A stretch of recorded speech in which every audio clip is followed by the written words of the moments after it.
सोनाराम जी जो भारतीय जनता पार्टी के सांसद है और मुख्यमंत्री जी के नजदीक भी है, तो मेरी सरकार से सबसे पहले तो ये मांग रहेगी कि जब हम देखो आज का जो कार्यक्रम है इसमें तय कर्नल साहब को करना है कि इसके बाद क्या करना, क्योंकि मैं तो इनको समर्थन देने का है।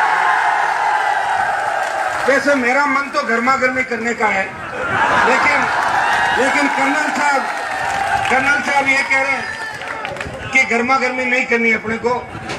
वैसे हम राजस्थान के अंदर जो 2-3% लोग हैं वो हमें रोज चेतावनी देते हैं। अब ये चेतावनी लंबे टाइम तक हम सुनेंगे नहीं। राजस्थान के अंदर एक न एक दिन तो हमें जवाब देना होगा।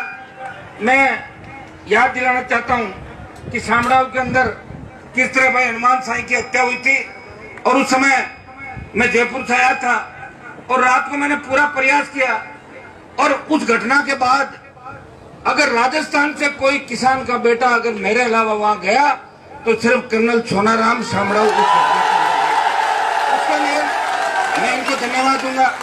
मेरे साथी भाई बाई चुके एमएलए साहब यहाँ बैठे, कैलाश जी, हमारा कोई देखो व्यक्तिगत ये भारतीय जनता पार्टी के अंदर है, मैं निर्दलीय हूँ और मेरा झगड़ा है मेरे भाइयों से कहीं नहीं हो सकता। मेरा तो बहुत ऊंचे लेवल का झगड़ा है जो आधे लोगों के समझ में भी नहीं आएगा। और बाड़मेर के अंदर जब मैंने रैली करी थी तो मैंने किसी भी मेरे किसान के जो भी बेटे हैं, चाहे वो राजस्थान में कहीं भी मैं गया तो किसी किसान के बेटे के खिलाफ मैं नहीं बोलता, ये मेरी आदत है। लेकिन मुझे दुख हुआ जब राजस्थान की विधानसभा के अंदर मैंने शामड़ाऊ के मामले को उठाया था, तब एक भी व्यक्ति मेरा समर्थन करने के लिए खड़ा नहीं हुआ। उस दिन हो सकता है कि ये वहां थे नहीं, कैलाश जी थे नहीं थे, मुझे नहीं पता, लेकिन मेरे सामने 15 रुको भाइयों, हेलो एक बार रुको यार, आप शांति बना के रखो ना। हनुमान जी यही है आपके बीच में, ये आज पूरा दिन और रात भी, तो रात भी जब का दिन भी रख लेंगे, हमारा तो ये मन है सर।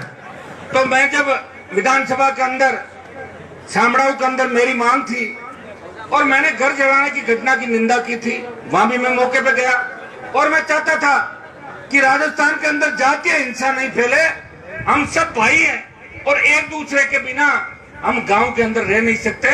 कुछ चंद बदमाश अगर इसे जातीय रंग देना चाहे तो हनुमान बेनीवाल और कर्नल सोनाराम इसका विरोध करते हैं, ये हमेशा हमने बात की। तो मैंने विधानसभा के अंदर एक बात कही थी कि जिनके घर जलाए उनको सरकार ने मुआवजा दिया, लेकिन हनुमान साई की भी हत्या हुई थी, उसके परिवार को भी मुआवजा मिलना चाहिए। और 29 एफआईआर जो हुई है उन सब की एक ही एफआईआर होनी चाहिए, निर्दोष व्यक्ति उस मामले में नहीं फंसे।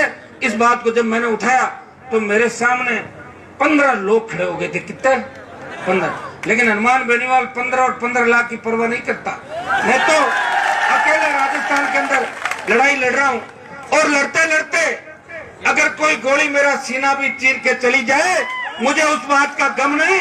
मेरे राजस्थान के जवानों के अंदर वो जोश और ऊर्जा भर दी है जो तात्या टोपे और भगत सिंह ने आजादी के आंदोलन के अंदर इस देश के नौजवानों के दिलों के अंदर भर दी थी। कर्नल सोनाराम जी भारतीय जनता पार्टी के वरिष्ठ नेता है और मुझे मंच पे भाजपा ही भाजपा नजर आ रही, कांग्रेस वाले मुझे लग रहा है अलग चले गए। तो कांग्रेस के उदयराम जी तो हमारे वाले छड़ पड़ गए, तो मैं तो कांग्रेस पार्टी के जो मेरे भाई हैं मैं उनको भी कहना चाहता हूँ उनको भी आज आना चाहिए। जब मैं आ गया ठीक आप आगे मान लिया, लेकिन वो बड़े नेता जो कोई जो राष्ट्रीय स्तर पर कोई प्रदेश उनको सबको आना चाहिए। ये तो अपना समाज का कार्यक्रम है, किसान के बेटे पे हमला हुआ है, ये प्रत्येक हमारी भावनाएं हाथ हुई है और ये हमारी कौम पे हमला है राजस्थान के अंदर, इसलिए इसमें सबको आना चाहिए। और मैं सिर्फ यहाँ मेरी कोई राजनीतिक रोटी सेकने नहीं आया।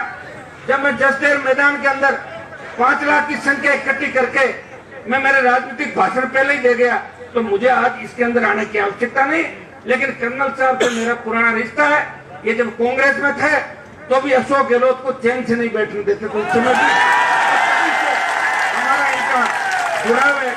और विधानसभा के अंदर कर्नल साहब से पहले एक बार कोई छोटी मोटी ऐसी गलतफहमी हो गई थी कि हनुमान जी अशोक गहलोत के नजदीक हो सकते हैं, तो 2-3 बार जब मैंने गहलोत को खींचा तब इनके समझ में आ गई कि कहानी दूसरी है, हम और आप और हम एक ही दिशा के अंदर चल रहे हैं। तो मेरे भाइयों, जो तीसरी बार लगातार दूसरी बार हमला कर्नल साहब पे हुआ लोकसभा के चुनाव के अंदर, इसके अंदर ये तो वीर तेजा जी की कृपा थी कि उस हमले के अंदर ये बाल बाल बच गए, नहीं तो कितनी भी बड़ी घटना हो सकती थी। इस हमले की हम निंदा करते हैं और हम सरकार से मांग भी करते हैं। मैं करता हूं मांग, बाकी ये तो खूब सारे सरकार है, ये बैठे हैं तो अपना आप ही कर लेंगे, आदेश कर लेंगे। मैं मांग करता हूं कि जब स्वामी महेश्वरानंद को Z+ मिल सकती है और 1 दर्जन नेताओं को बड़ी सुरक्षा मिल सकती है, ये तो सरकार का हाथ की बात है। कितने लाइन के अंदर बैठे रहते हैं पुलिस वाले, जिनको कभी न कभी काम करने का मिलता होगा मेरे हिसाब से। तो आप इनको कर्नल साहब को जेड सिक्योरिटी दे, 3 सिपाही का काम नहीं करने। और मैं कर्नल साहब को इस बात का भी धन्यवाद दूंगा कि हमारे जो इलाके हैं, नागौर, गोपालगढ़, बिलाड़ा, शेखावाटी, इन इलाकों से हटके बाड़मेर का किसान अलग परिस्थितियों के अंदर संघर्ष कर रहा है। पहले आजादी के आंदोलन के बाद, अंग्रेजों के राज के बाद अकाल का साया सीमावर्ती इलाका, और फिर जागीरदारों ने सबसे ज्यादा शोषण अगर कहीं पे किया तो बाड़मेर मारवाड़ के किसानों के साथ किया। और इन परिस्थितियों में ये व्यक्ति अकेला जान अकेले पे लेके और ये व्यक्ति यहाँ दिन और रात आपकी सेवा के लिए अकेला घूमता है, तो अब क्या गारंटी कि दोबारा हमला नहीं होगा? कोई गारंटी है इस बात की? आज तो अपन इतने लोग साथ हैं, आज तो अपन हमलावरों को भी ठीक कर दें, और आज अपन चाहें तो राजस्थान के पूरे प्रशासन को ठीक कर दें, आज तो हम कर दें, लेकिन कल की क्या गारंटी है? इसलिए राजस्थान की सरकार जनरल चला दो, ऐसे बोल दो।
Live record.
पहले लिया है कट्टे कहीं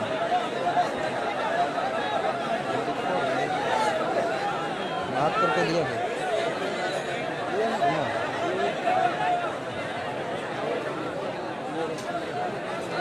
तो आप मार सकते हैं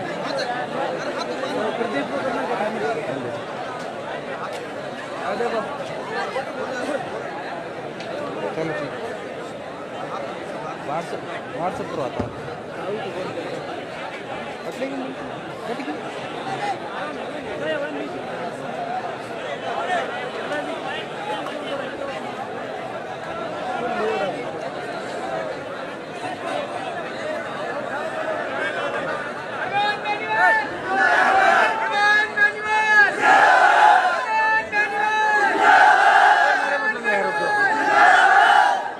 तो कर्नल साहब के लगाओ नारे खाली ठीक है मेरे कम लगाओ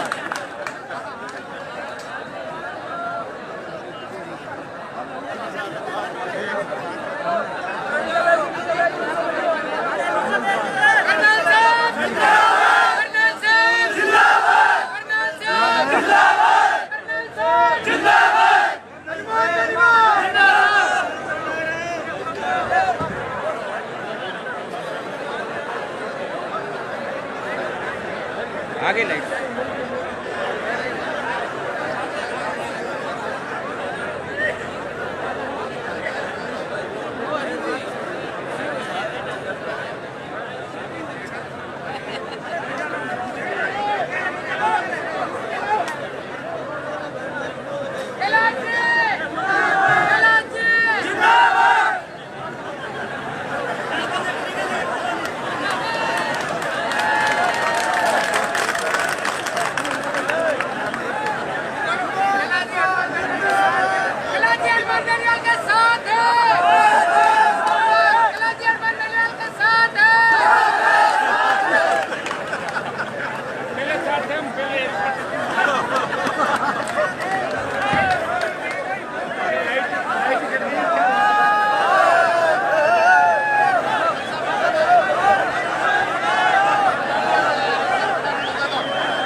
इधर आ जाओ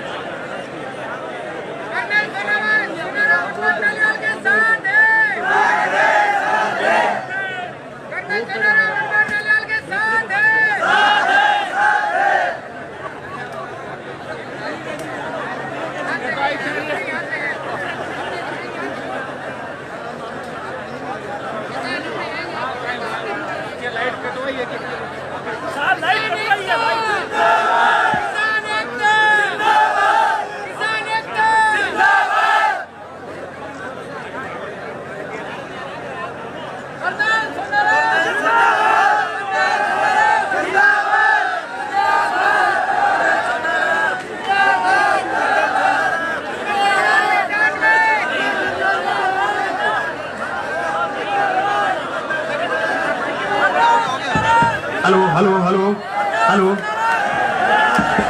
शांति बनाए